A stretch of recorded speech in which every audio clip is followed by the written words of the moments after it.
Hello my dear students, welcome to a video lecture series on AMVI Mains Examination, a complete guide. We are dealing with section A, module number 4, that is hydraulics. In earlier lecture, we have studied about the various fluid properties.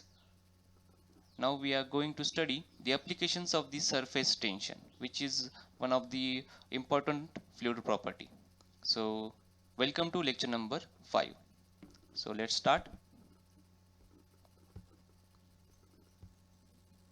So at the end of this lecture, you are able to answer the following type of the questions.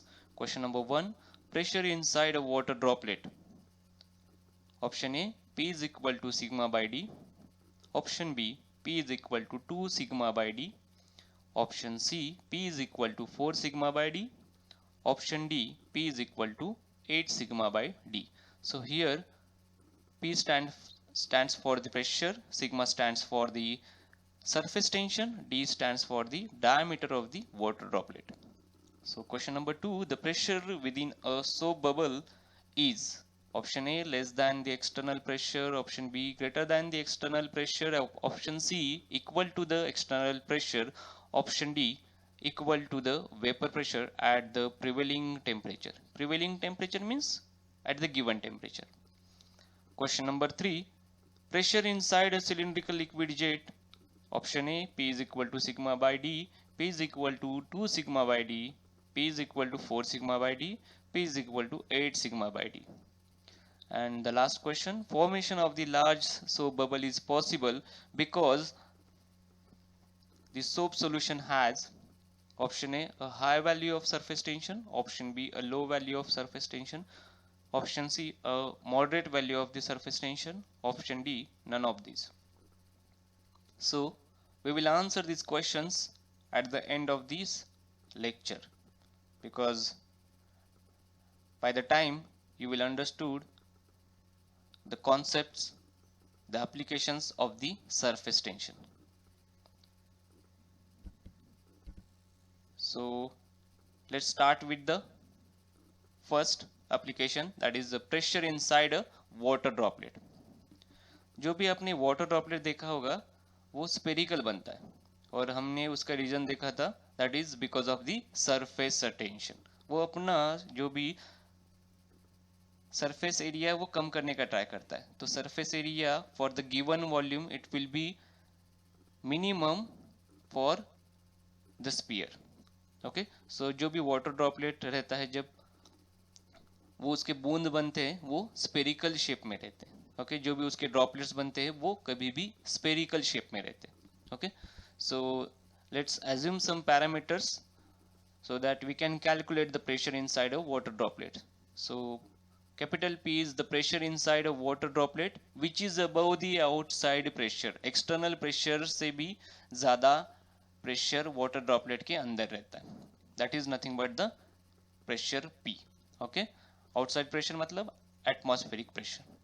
तो ये question आ सकता है कभी कभी कि the pressure inside a water droplet is greater than, less than, equal to the outside external pressure or outside atmospheric pressure. Okay, so this is the first parameter, pressure P, that is the pressure inside a water droplet above the outside pressure. Above means उससे भी ज़्यादा रहता है. So D is diameter of the water droplet. Sigma is surface tension of the liquid. तो surface tension क्या है हमने देखा है, फोर्स पर यूनिट लेंथ, या हम बोल सकते कि surface energy which is required to minimize the surface area. So this is the diagram for the water droplet. You can see here that water droplet is having a spherical shape.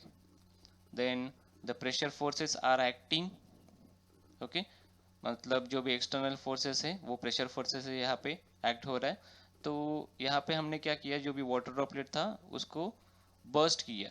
Okay, burst करने के बाद ये दो ऐसे टुकड़ों में बैठ जाता है. ओके, यहाँ पे हमने दिखाया क्रॉस सेक्शन. एक क्रॉस सेक्शन पे प्रेशर फोर्स एक्ट हो रहा है, दूसरे क्रॉस सेक्शन पे उसका एक रजिस्टिंग फोर्स एक्ट हो रहा है, that is the surface tension. Means pressure forces are the reason because of which the water bubbles are getting burst, and surface tension is the resisting force. उसके वजह से जो भी प्रेशर फोर्सेस एक्ट हो रहे हैं उसको वो रजिस्ट कर रहा है. Okay, and that resistance is because of the surface tension force. और सरफेस टेंशन कहाँ पे लगता है? हमने देखा है सरफेस टेंशन सरकमफरेंस पे लगता है. जो भी बबल्स रहता है उसके सरकमफरेंस पे surface tension act hota hai. Okay, so atmospheric pressure is acting from the outside and the resisting force is nothing but the surface tension force which is acting on the circumference. अभी यहाँ पे circle दिख रहा है आपको, तो इसका circumference होगा pi into d. Okay, here you can see the free body diagram.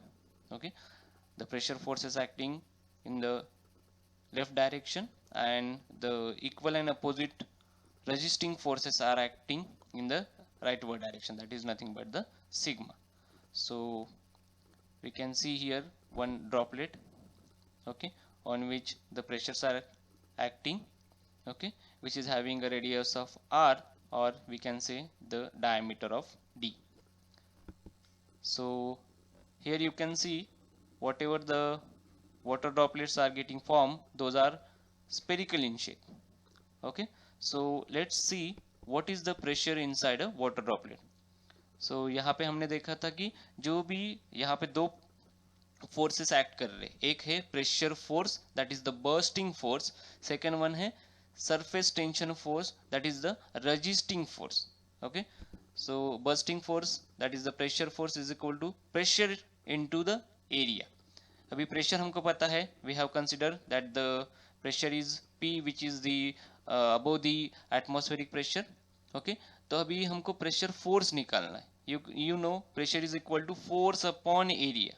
तो फोर्स क्या बना? Pressure into area. तो एरिया कौन सा है? उसका क्रॉस सेक्शनल एरिया कितना है? स्पीयर का क्रॉस सेक्शन सर्कल, सर्कल का क्रॉस सेक्शनल एरिया है π/4 d square. Okay, pressure into π/4 d square, that will be your bursting force और pressure force. So moving to next, resisting force. क्योंकि हमने देखा दूसरा फोर्स एक्ट करवा रहा है वहां पे, तो वो कौन सा है? Resisting force because of the fluid property. तो फ्लूइड प्रॉपर्टी कौन सा है वहां पे? Surface tension. So resisting force is nothing but the surface tension force acting around the circumference. तो सरफेस टेंशन कितना है? सिग्मा है. And what is the circumference? That is pi D. So the resisting force or surface tension force acting around the circumference is sigma into pi into d. Okay, so under equilibrium condition these two forces will be equal and opposite. To balance that spherical shape, ये दोनों भी forces क्या होने चाहिए? equal and opposite. okay, तो यहाँ पे हमने वो इक्वेट कर दिया, यहाँ पे p into π/4 d square और ये sigma pi d. Okay, so surface tension force is equal to the bursting force. Okay, so sigma pi d into p into π/4 d square. हमें कैलकुलेट करना है p, तो एक साइड में p लेके आओ. p is equal to sigma pi d divided by π/4 d square. जो भी सिमिलर पैरामीटर्स है यहाँ पे वो कट कर दो. यहाँ पे एक d है, यहाँ पे एक d है, यहाँ पे पाई है, यहाँ पे पाई है. सब कुछ जो भी सिमिलर है वो कट होने के बाद we will get the pressure value as 4 sigma by d, 4 times the surface tension divided by the droplet diameter. So this is the value of pressure inside a water droplet. तो ये आपको अच्छे से याद रखना है कि वाटर ड्रॉपलेट के अंदर कितना प्रेशर होता है, that is 4 times the sigma divided by d. So the next is pressure inside a soap bubble और हॉलो बबल. तो ये सोप बबल आपने बनाया होगा. जब आप छोटे थे तो एक छोटा सा रिंग लेते थे, उसको सोप सॉल्यूशन में डुबाते थे, उसके अंदर थोड़ा सा एयर ब्लो करते थे, तो जो भी वो सर्कुलर शेप, स्फेरिकल शेप जो बनता जाता था, that was your soap bubble. Okay, और जितना आप थोड़ा सा हाई प्रेशर वहाँ पे ब्लो करते थे एयर को, तो वहाँ पे वो सोप बबल का जो भी डायमीटर है वो बढ़ता जाता था. ओके, और एक टाइम के बाद वो फूट भी जाता था. Okay, because of the external pressure application. जो भी सराउंडिंग प्रेशर रहता है, सराउंडिंग एटमॉस्फेयर रहता है, वो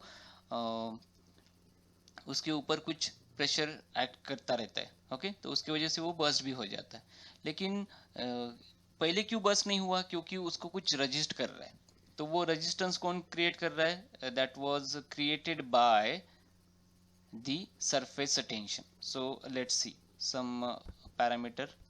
So first parameter is the pressure inside a soap bubble above the outside pressure, that is capital P. तो ये जो भी soap bubble के अंदर प्रेशर होता है, that is more than the external pressure or atmospheric pressure. So next is D, diameter of the soap bubble, sigma, that surface tension of the soap bubble, and here in the soap bubble we have two surfaces on which the surface tension acts. तो दो surfaces कैसे हुआ? ये hollow bubble इसीलिए उसको बोलते हैं क्योंकि यहाँ पे दो अलग अलग surfaces रहते। You can see here the diagram. okay, तो आपको एक soap bubble दिख रहा है। ओके, ये क्रॉस सेक्शन है इसलिए सर्कुलर दिख रहा है। तो यहाँ पे देखो दो सर्कल्स है। ओके, तो इस सर्कल के अंदर भी कुछ है, इस सर्कल के बाहर भी कुछ है। ओके, तो बाहर भी एयर है और इसके अंदर भी एयर है। ओके, तो यहाँ पे दो सरफेसेस है। अभी दो सरफेसेस कैसे, अगर हमको कैलकुलेट करना है तो सिंपल एक एक्सपेरिमेंट है। अब क्या करो, एयर से अंदर जाते जाते देखना कितने रेस्ट्रिक्शन आते। ओके, जितने रेस्ट्रिक्शन है उतने वहां पे सरफेसेस है। ओके, एयर है, एयर से हम जा रहे जा रहे जा रहे, एयर ये देखो ये पहला आ गया। Okay, that is the soap solution जो वाटर का बना हुआ है। तो ये पहला हो गया। Okay, so here first restriction. उसके बाद वाटर वाटर वाटर है, ये दूसरा रेस्ट्रिक्शन। उसके बाद यहाँ पे एयर आता है। ओके, तो मतलब air then water then air. So it has two surfaces on which the surface tension acts. क्योंकि सरफेस टेंशन कहाँ पे एक्ट होता है? सरकमफरेंस पे एक्ट होता है। तो यहाँ पे देखो एफबीडी में दिख रहा है आपको, जो भी ये है लेफ्ट साइड में आ रहे हैं that is the pressure forces, जो राइट साइड में जा रहे हैं दैट इज द सिग्मा। तो यहाँ पे एक इस पे एक्ट हो रहा है दैट इज सिग्मा, ये दूसरे पे एक्ट हो रहा है वो दूसरा sigma.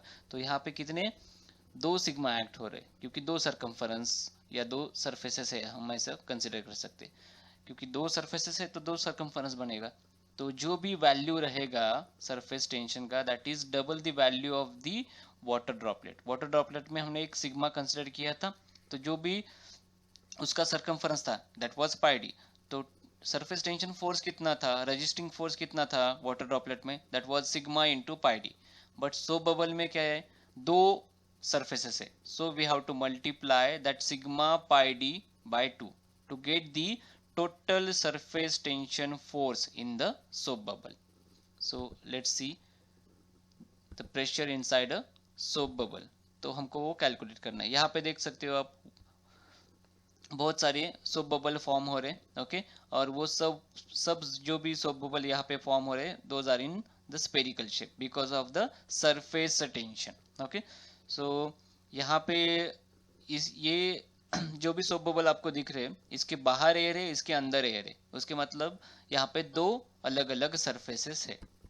So bursting force that is the pressure force is equal to pressure times the cross sectional area. Cross sectional area pi by 4 d square. Okay, so resisting force, surface tension force acting around the circumference.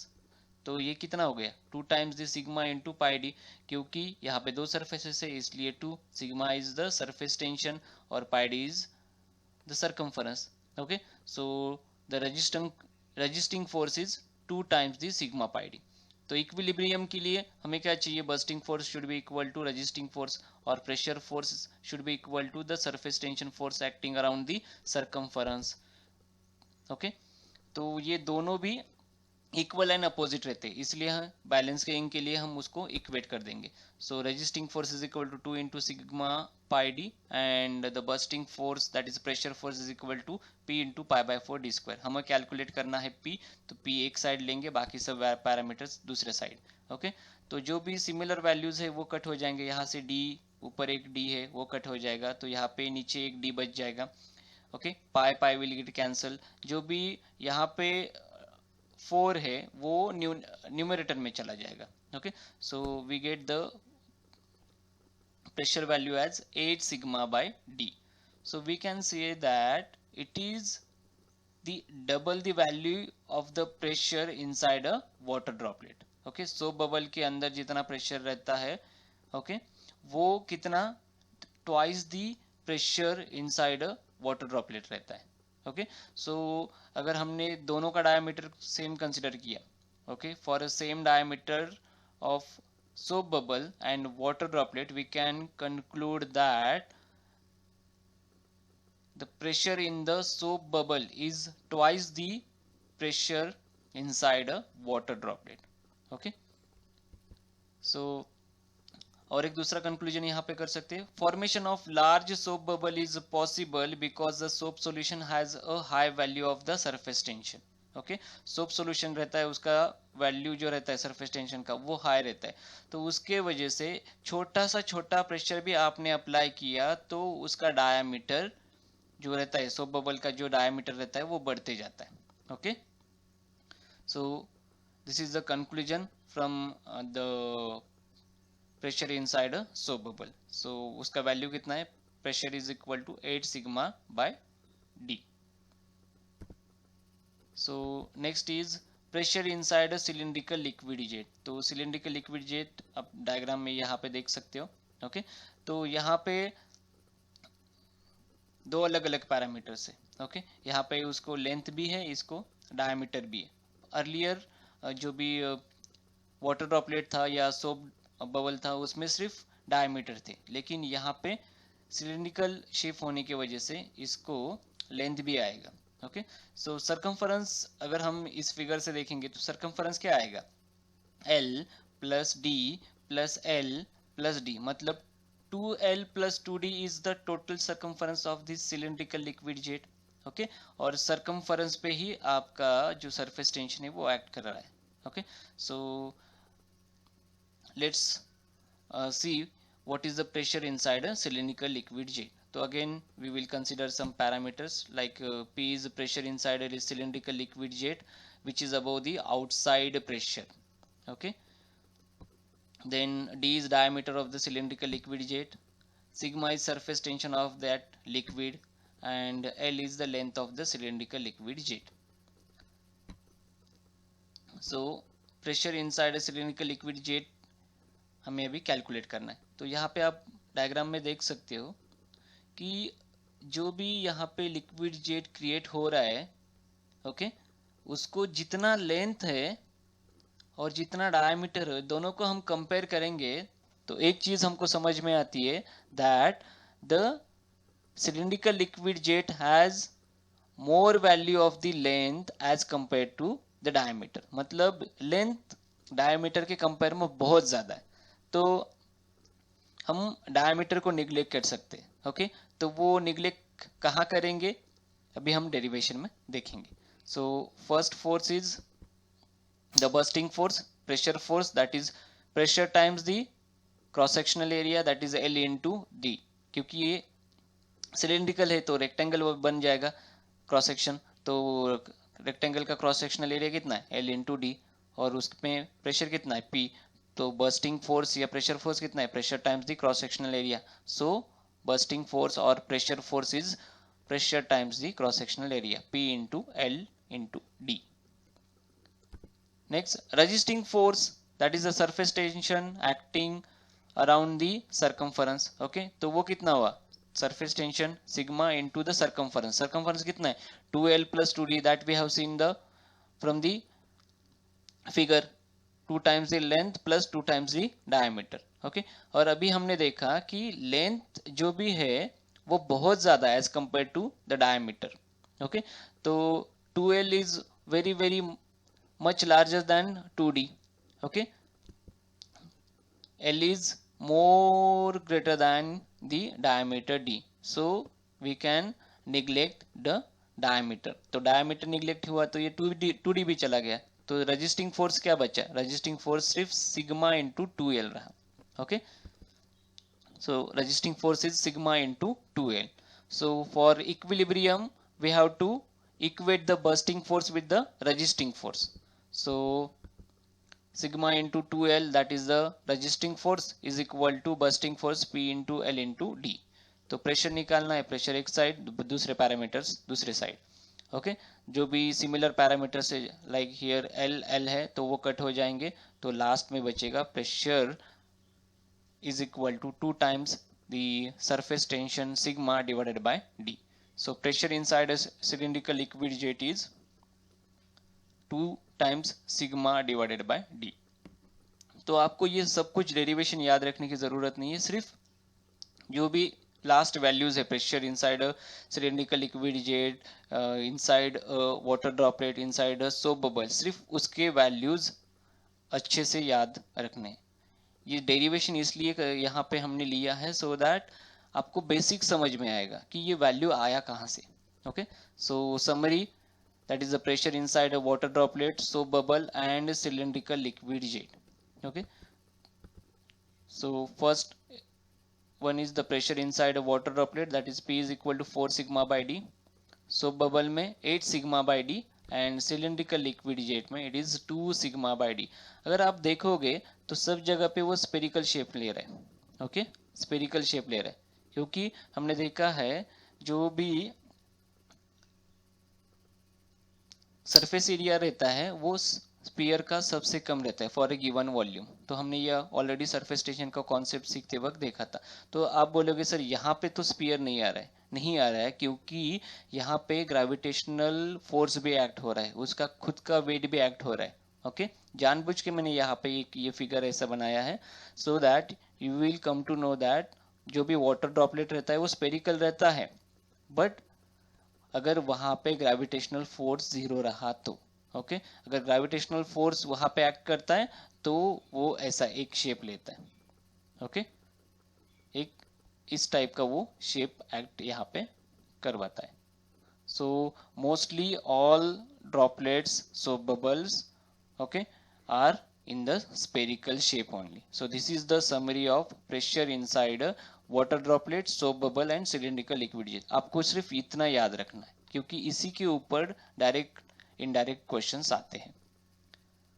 So we are at the end of this lecture, so we will answer these questions. Pressure inside a water droplet. Okay, directly अभी memorise करना है. 3 values है, 3 अच्छे से याद करना है क्योंकि आपके पास सिर्फ 30 सेकेंड्स होता है एक क्वेश्चन सॉल्व करने के लिए. 30 सेकेंड्स अगर आप अच्छे से कैलकुलेशन करते हो कि नंबर ऑफ क्वेश्चंस कितने हैं और आपके पास टाइम कितना है, तो उसके हिसाब से एक क्वेश्चन के लिए आपके पास सिर्फ 30 सेकेंड्स है.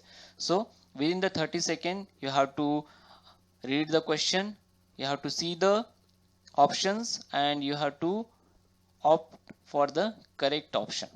So pressure inside a water droplet है तो वहां पे हमने डेरिवेशन में देखा था P is equal to 4 sigma by D है. Okay, then the pressure within a soap bubble.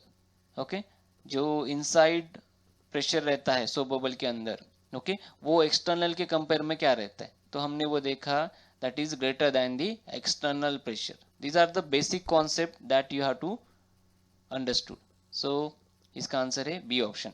Then pressure inside a cylindrical liquid jet, okay, वो भी हमने डेरिवेशन से देखा था that P is equal to 2 times the sigma by D for a cylindrical liquid jet. Then formation of large soap bubble is possible because the soap solution has, okay, जो भी soap bubble का diameter बढ़ते जा रहा था या बड़ा बड़ा वो बनते जा रहा था, that is because of the surface tension value of the soap solution. लेकिन वो सरफेस टेंशन का वैल्यू कितना होना चाहिए, तो हमने कंक्लूजन में देखा था कि that should be a very high value. Okay, तो सोप सोल्यूशन का जो भी सरफेस टेंशन रहता है वो ज्यादा रहने की वजह से वहां पे formation of large soap bubble is possible. So answer is a, a high value of the surface tension. Okay, तो इस तरह से आपको कॉन्सेप्ट समझ में आया तो क्वेश्चन आप जल्दी सॉल्व कर सकते हो. Okay, so this is the end of the lecture. So if you like the lecture please like, share our Facebook page and subscribe to our YouTube channel. So let us meet in the next lecture. Thank you.